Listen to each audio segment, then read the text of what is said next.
ஓர் காட்டில் கெட்ட சுபாவமுள்ள தேள் ஒன்று வசித்து வந்தது. அந்த காட்டின் நடுவில் ஒரு நீரோடை இருந்தது. அந்த தேளுக்கு இக்கரையில் இருந்து அக்கறைக்கு போக வேண்டியிருந்தது.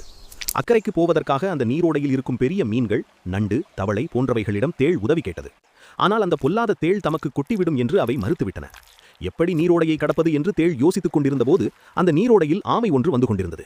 ஆமையை கண்ட தேள், "ஆமையாரே, நான் அக்கறைக்கு செல்ல வேண்டும். என்னை அங்கு கொண்டு போய் விட்டு விடுவீரா?" என்று கேட்டது. "நானும் அக்கறைக்குத்தான் போகிறேன். என் முதுகில் ஏறிக்கொள்ளும். உம்மை நான் அக்கறையில் விட்டுவிடுகிறேன்" என்றது ஆமை. தேளும் ஆமையின் முதுகில் ஏறிக்கொண்டது. ஆமை நீரில் நீந்திச் செல்ல ஆரம்பித்தது. சிறிது தூரம்தான் ஆமை சென்றிருக்கும். தேளுக்கு ஒரு யோசனை வந்தது. "நான் பல பேரை கொட்டியிருக்கிறேன். அவர்கள் வலியால் துடித்ததையும் பார்த்திருக்கின்றேன். ஆனால் நான் ஒரு நாளும் ஆமைக்கு கொட்டவில்லை. இந்த ஆமையை கொட்டினால் எப்படி துடிக்கும்?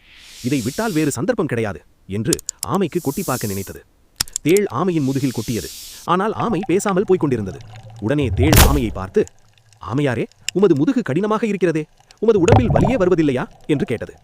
தேளின் கெட்ட எண்ணத்தை புரிந்து கொள்ளாத ஆமை, "எனது முதுகு கடினமான ஓட்டினால் மூடப்பட்டுள்ளது. அதனால் எனக்கு அந்த இடத்தில் வலியே வருவதில்லை. ஆனால் எனது கழுத்து பக்கம் மென்மையாக இருக்கும். இதில்தான் எனக்கு வலிகள், காயங்கள் ஏற்படும்" என்று சொன்னது ஆமை. "ஓஹோ, அப்படியா?" என்று கேட்ட தேள் மெதுவாக ஆமையின் கழுத்து பகுதியை நோக்கி சென்றது. கழுத்திலிருந்து தலைப்பகுதிக்கு சென்ற தேள் ஆமைக்கு கொட்ட ஆரம்பித்தது. தலையில் ஏதோ குத்தியதால் விடுக்கென்று தலையை உள்ளே இழுத்துக் கொண்டது ஆமை. தேள் நீரோடையில் விழுந்துவிட்டது. தனக்கு உதவி செய்த ஆமைக்கு கேடு விளைவிக்க நினைத்த தேள் தண்ணீரில் மூழ்கி இறந்தது. ஆமை கரையை நோக்கி நீந்திச் சென்றது.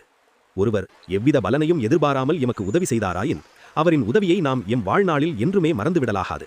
அவருக்கு நன்றியுடையவனாக இருத்தல் வேண்டும். மாறாக அவருக்கு கெடு செய்ய நினைப்போமாயின் அது எம்மையே வந்து சேரும்.